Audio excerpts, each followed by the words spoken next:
News Talk 820 WBAP, now on FM at 93.3. Make it a preset, y'all. 800-288-WBAP is our number, 800-288-9227.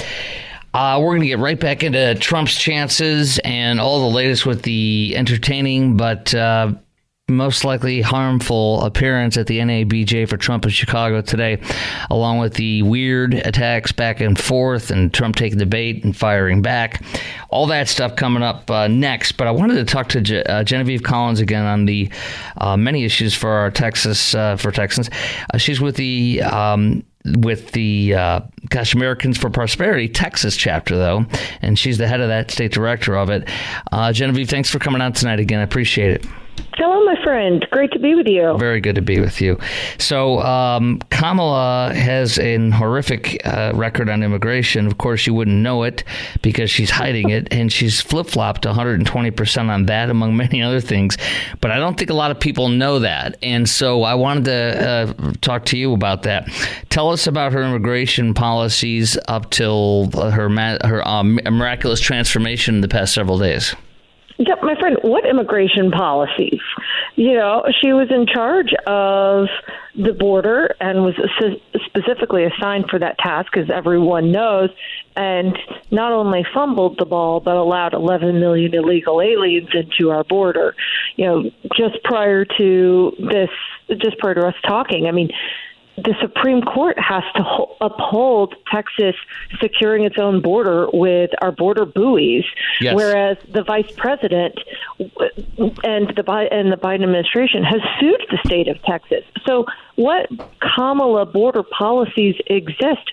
Her state gives more money to illegal citizens in terms of health care and housing and credit cards than they do to its own citizens. So she would be abysmal and is abysmal on all immigration policy, and especially taking care of illegals before taking care of Americans. Tell me some of the was she the border czar, number one? Because, I think she was unequivocally, but tell me why you think she was the border czar. Well, she was named such. So for me, that's kind of enough. But turns out the media doesn't really like the facts of the past and refuse to talk about it today. That's not an us issue, but that is truly, this was her one job. Right. Right. And so being in Texas, she went to El Paso, I believe, for 6 hours. When I think of the border problem... And they cleared up all the illegals. There were no illegals there. They removed them. They did. Yeah. They did. So I have an office in El Paso. Okay. And what my team filmed and what they saw changed and transformed in the course of 48 hours. Wow. So when she arrived, where there was no one there was no loitering, there were no thousands of folks that have come over the border lining the streets. They were gone in an instant. And we have video of that from our team. And it is bananas. Because it's like her policies. They just were gone all of a sudden. Exactly. It's amazing. It's a miracle.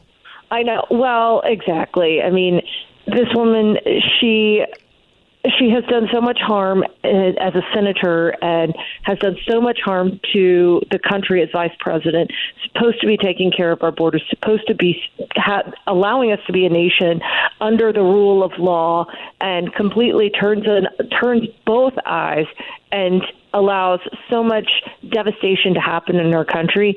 The fact that the media isn't showcasing and broadcasting that is just another joke of what the media has become. I want to ask you a question. My friend, and you probably know him too, Eric Erickson, he tweeted out a little earlier tonight, given the choice between and I think this is the problem right now with the election, given the choice between a man they know they hate, the people that don't like Trump, yeah, and a woman they don't know, Americans will go with the unknown. So make Harris known and do it quickly. I don't think they're making her known at all right now. I think they're busy saying things that makes Trump look bad, and they're mired down in it. And that's exactly what Kamala wants. She does not want the policies and the facts because she will lose. Absolutely. So you agree that people will go with the one they don't know versus the one they hate? I actually don't think that. I'm more of an optimist than that, personally. I think that people will vote with the lifestyle that they knew under one person versus the lifestyle that they've had under another. And it's a lifestyle of prosperity, of optimism, maybe of mean tweets, but it's still low gas prices, low grocery prices, and a roaring economy. That's what people remember Donald Trump for. They remember that their pocketbook was better off and that their lives were better off compared to the last 4 years when gas prices have soared. Grocery prices have soared. My bills are like 3 times the price. You can't get out of the grocery store. I'm married with a cat. Like, we can't. You're married with a cat, so you're okay. JD Vance doesn't have a problem with you because since you're married. Right. Other than that, you have a cat, and that's a problem, Genevieve. That's a real problem. You know what? We have to stick together. Creepy cat lady. Hold on. Alert. Hold on. Alert. I love it.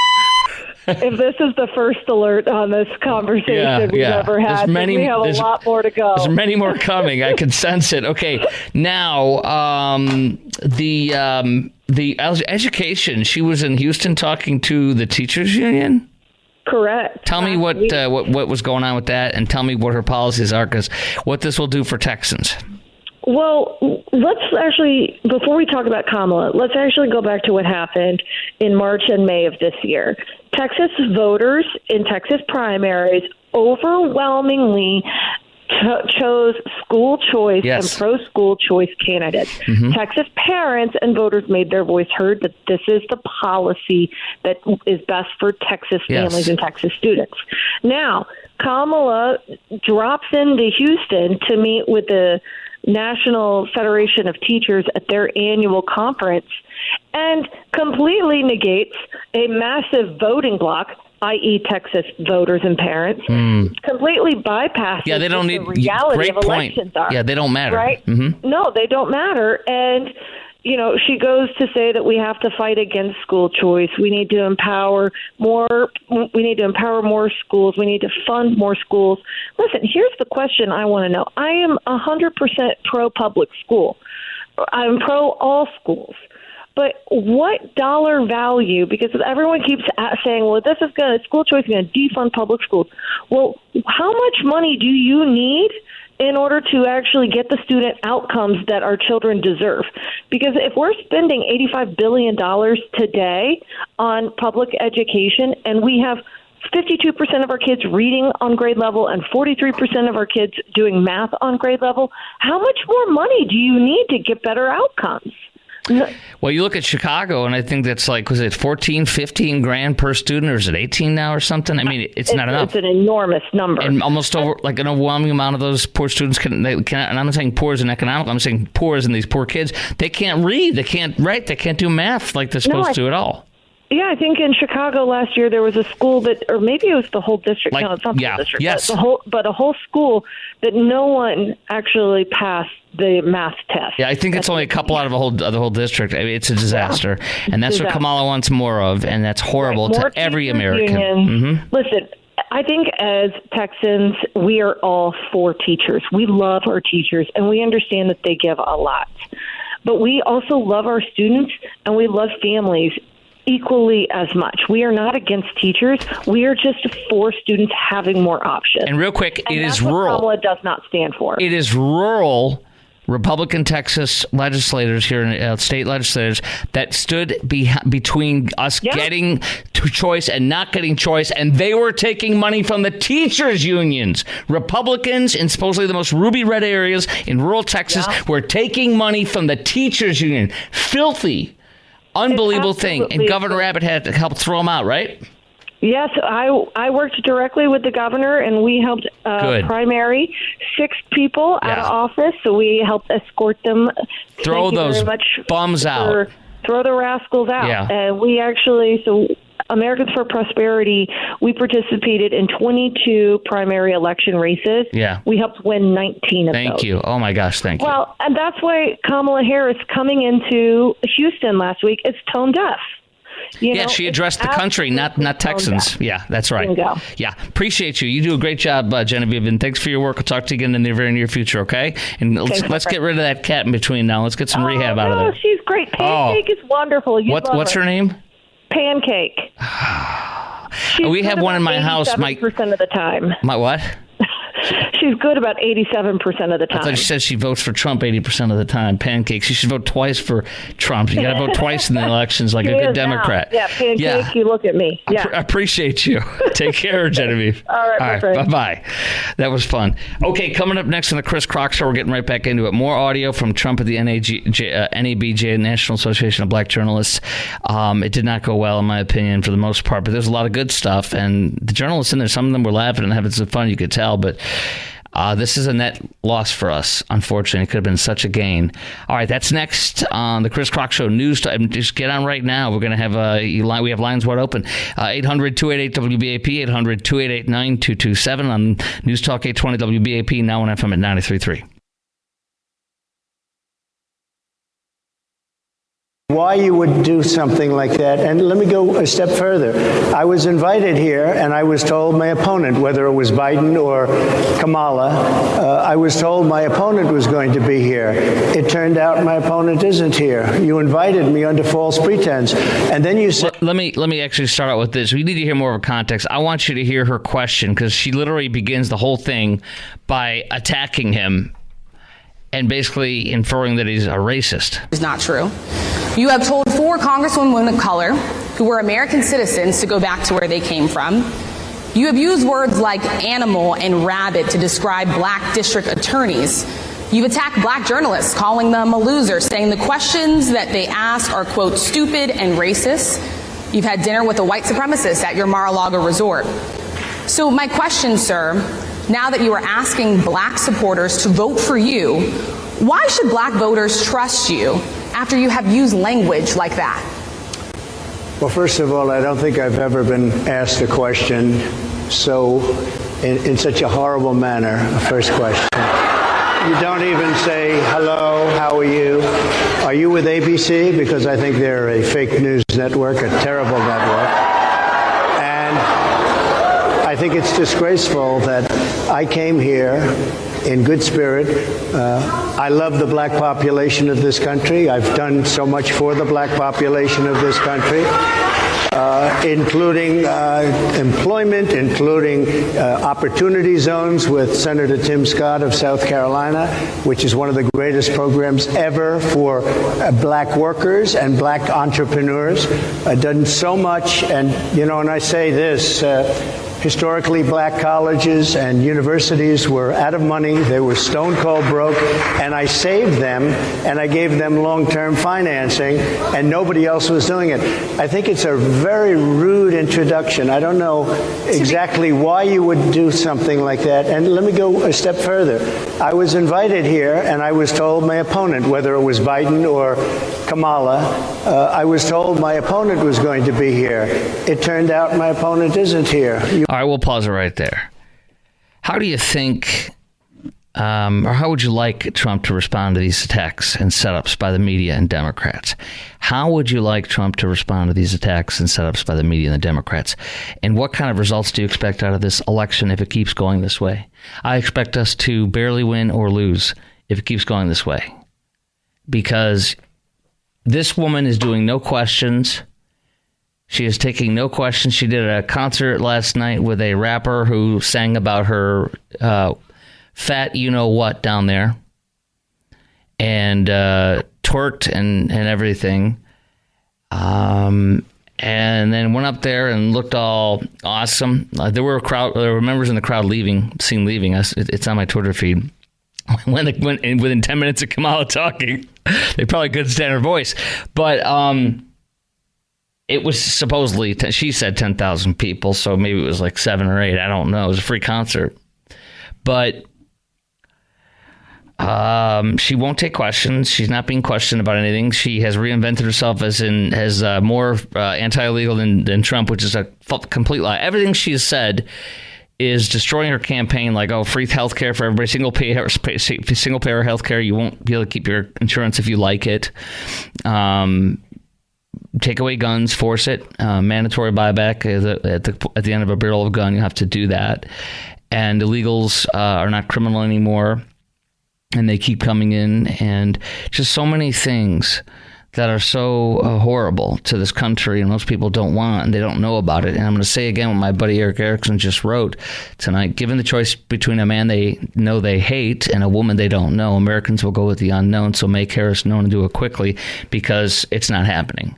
And she's hiding. And she hasn't given any press conference. She will not, as long as she can. She won't do any interviews unless it's some softball thing, because she is horrible at interviews. Remember that?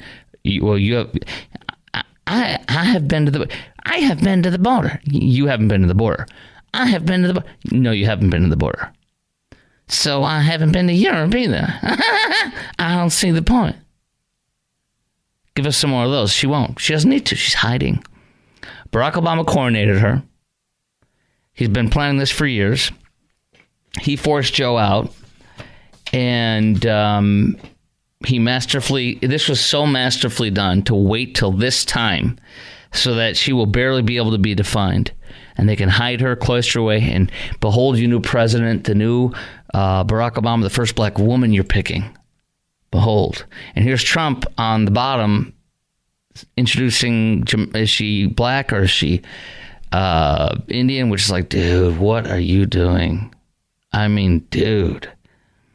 And that's all that's being talked about tonight, for the most part, on Fox and CNN, and it's all they're going to talk about tomorrow morning. And that's what the liberal media wants to do, and that's what Kamala wants. She needs this bottom-dwelling negative stuff to win, so that you don't talk about issues and you don't find out how bad she is. Now, I don't know if this can play out for 90 days, but we're screwed right now. And she has just gone up from yesterday to today. She shot up even more in the polls. While the Nate Silver's election model, she went up 5 points yesterday, and today she went up even more.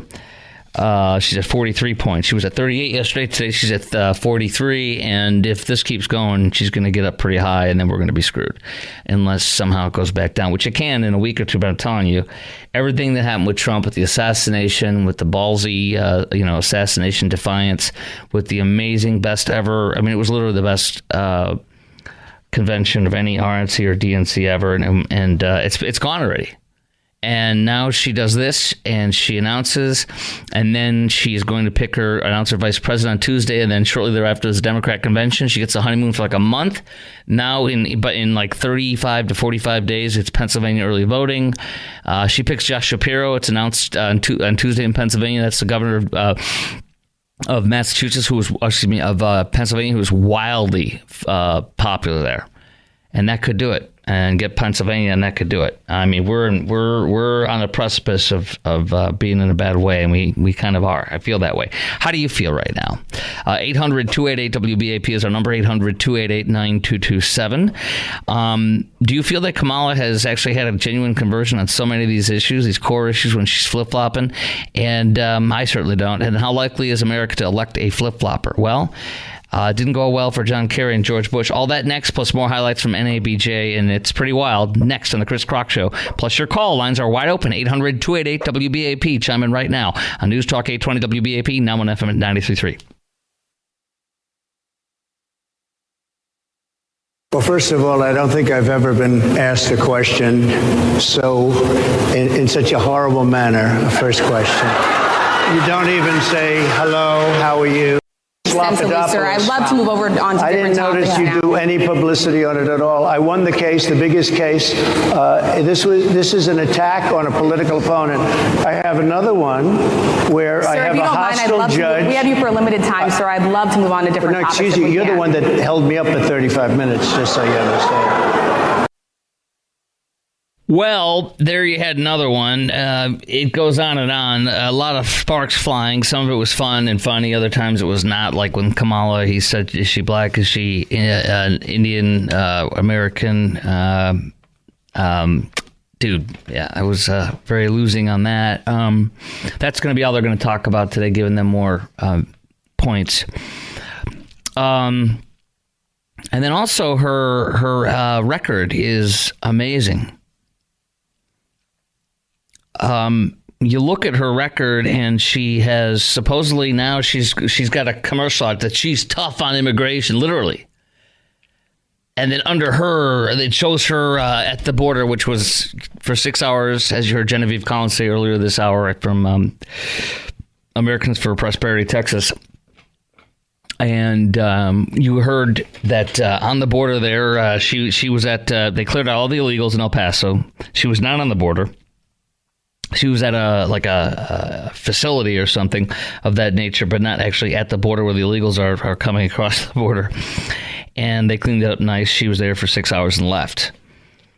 But it doesn't matter, because if we're not getting the message across, if Trump's not getting the message across, we're not going to win. And it's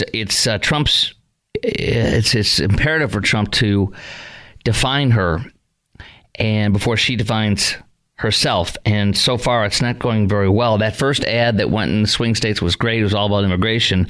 But I was catching a little bit on fake news CNN, the panel going around, and you got like one or two people that are fairly decent Republican people trying to get their side out. And they're going back and forth, and they're laughing when she says, or one of the guys said, Kamala's got this news. She's got a new hard-hitting ad. It's coming out and saying that she's at the border. It shows her at the border, and it shows her working with the triangle countries and this and that. It's like, dude, she literally oversaw. It's her fault, along with Joe's, that this invasion of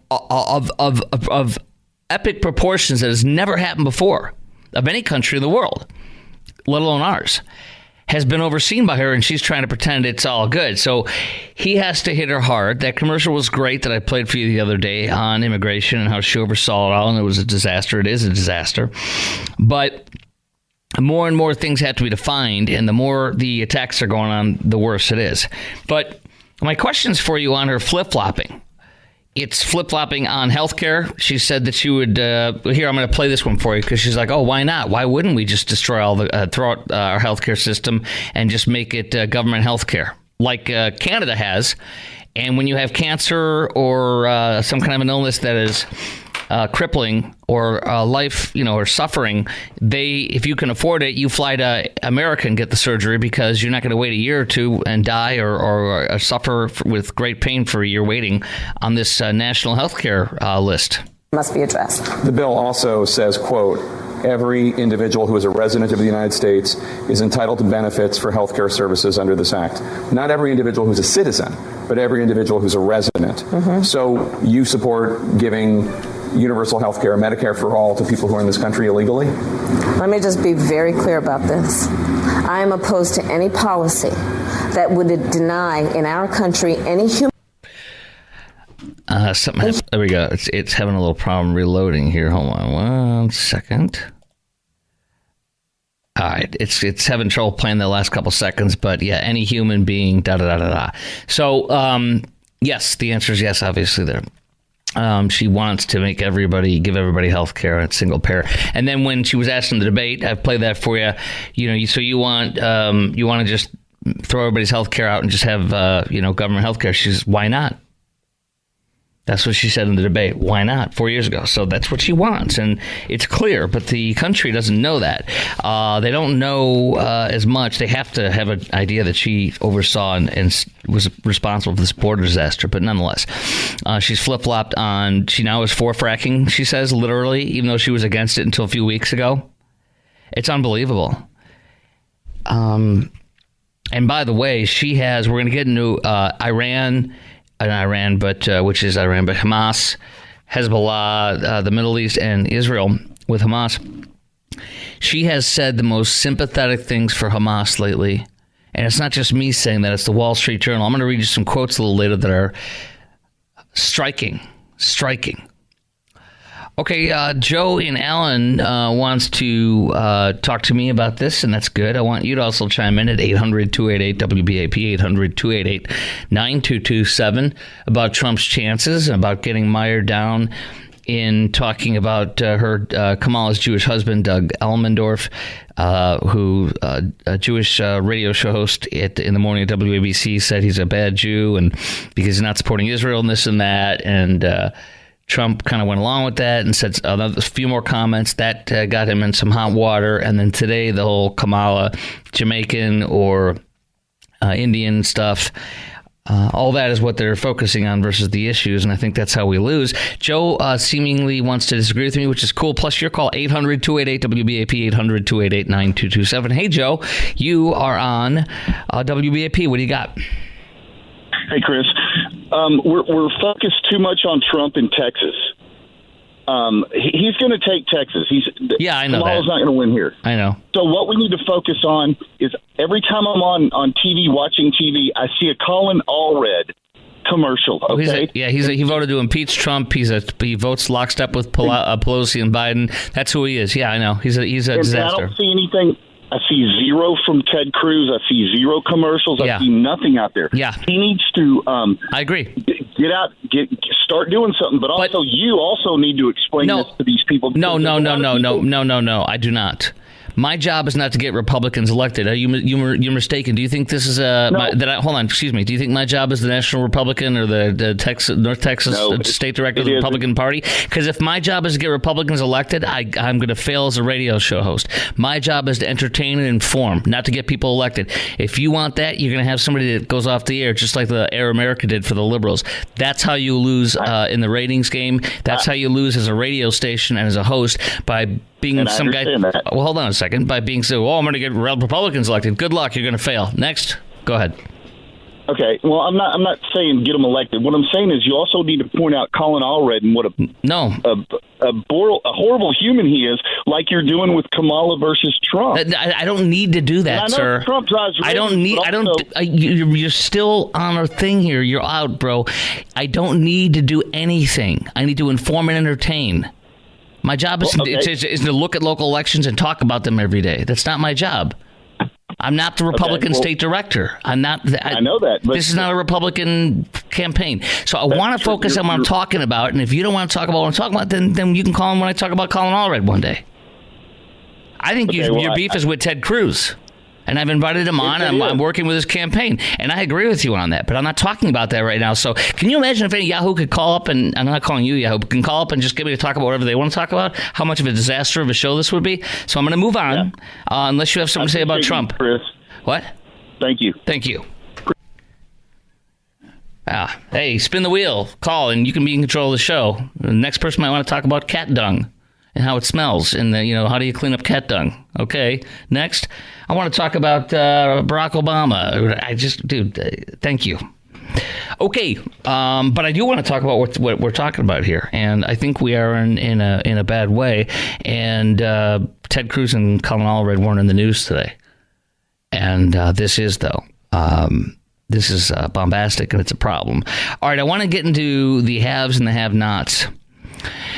Because one of the things, too, is I think some people like despise Trump so much that they're willing to disregard their economic situation, the inflation, high inflation, the fact that they're losing, even though they're getting raises, they're still losing real wages, which means your wages versus inflation. You're still losing. Every hour you work, you're losing money. You're not gaining money.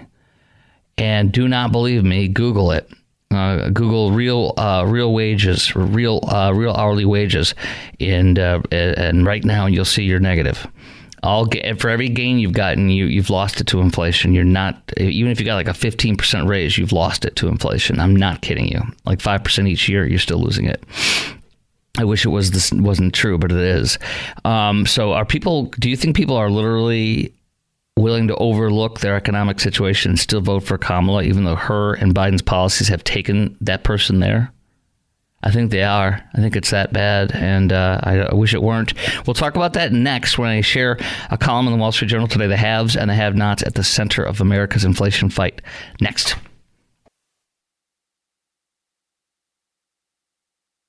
News Talk 820 WBAP, now on FM at 93.3. Make it a preset, y'all. 800-288-WBAP. 800-288-9227. Okay.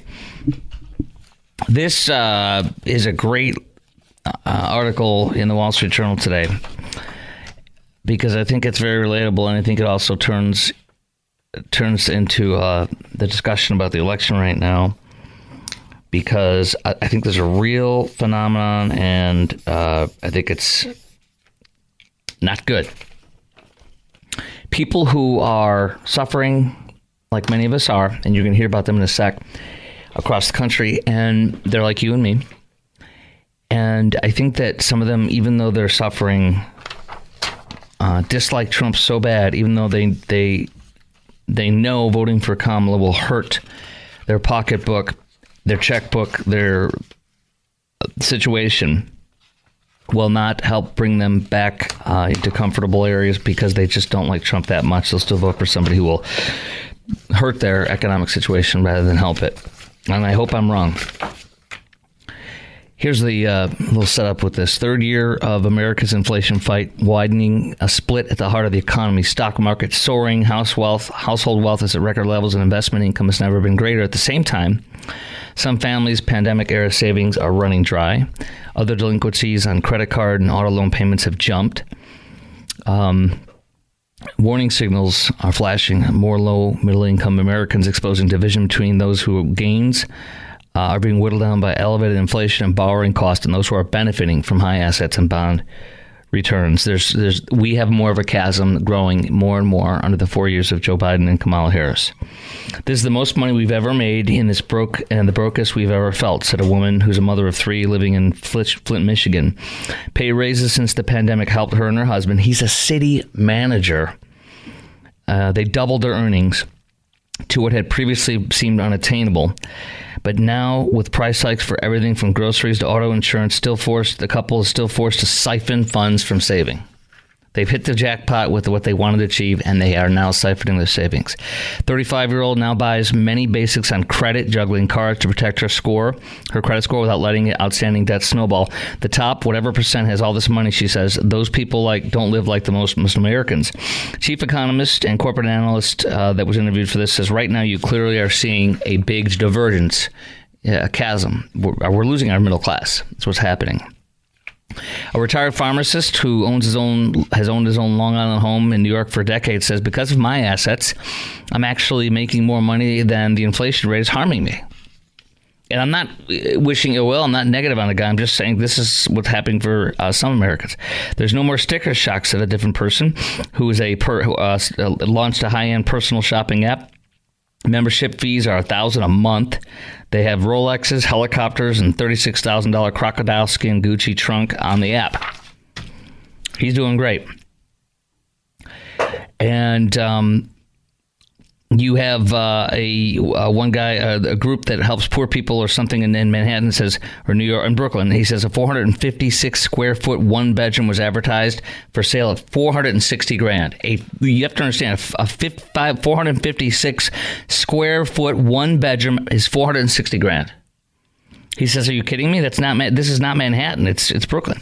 Spending at restaurants and bars have gone flat since late last year. That's something we definitely don't do anymore, says a woman who's a mother of three, lives outside of Columbus, Ohio. A 28-year-old woman increasingly trades homegrown foods such as ground beef or steaks with nearby farmers in exchange for eggs, milk, and more. We're getting by, but it's close, she says. Credit card bills pile up so high for another woman this year that she and her husband took out a lower rate loan from their credit union to help pay down balances. After debt ballooned again with interest expenses and unexpected car repairs, and by the way, no car repair is ever unexpected. It is not if it'll happen, but when. You are responsible for your car repairs, and you have to budget it. And if you don't, you are living beyond your means. I'm not trying to be rude to you. I'm telling you, I had to learn this too. And as an adult, about 18 years ago. After debt ballooned again with interest and expenses and unexpected car repairs, the couple took out a home equity line of credit on their $230,000 house to catch up. We just couldn't see any other way out, this woman says, who lives in Lansing, Michigan. There's no money left in the bank account before the next check comes. The combined income of the 41-year-old office assistant and her husband, who installs heating and cooling systems, has grown in recent years to more than $130,000 annually they're earning, and it's still not enough. They're going into debt. And by the way, the cost of living in Flint, Michigan ain't what it is here. We're a lot higher here. The sum is far more than average households in the state. Debt has forced her to find more ways to cut back, wash bigger loads of laundry, cooking meals with fewer ingredients, skipping presents at family birthday parties. She still often pulls the plastic out for necessities like grocery bills, other bills, which can top $1,000 every other week. We never lived like this before. We dreamed about being here, about buying a house, about getting a mortgage to make the amount of money we're making, and we feel like we're worse off than when we started out.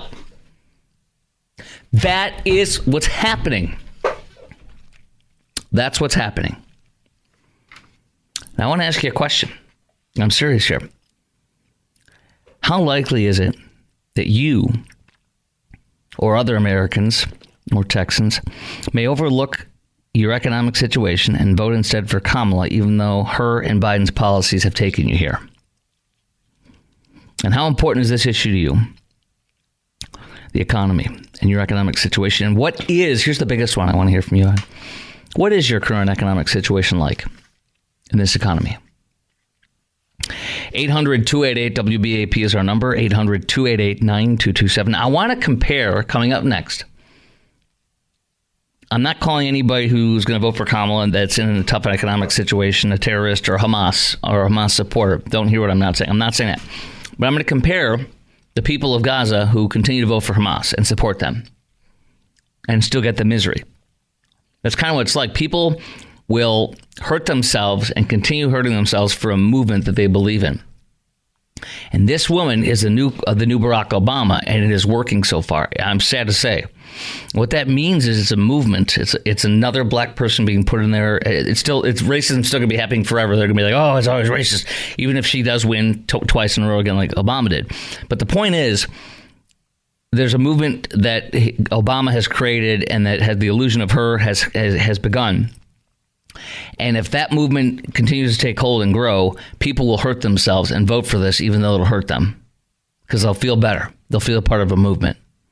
And that is a huge thing. So I want you to answer those questions for me coming up next. Lines are wide open. 800-288-WBAP. Chime in right now. 800-288-9227. How likely are you to overlook your economic situation and still vote for Kamala, even though her and Biden's policies have taken you here? How important is this issue to you, the economy, and what is your current economic situation like in this economy? That's next. Chris Crock Show, News Talk 820 WBAP, and now on FM at 93.3.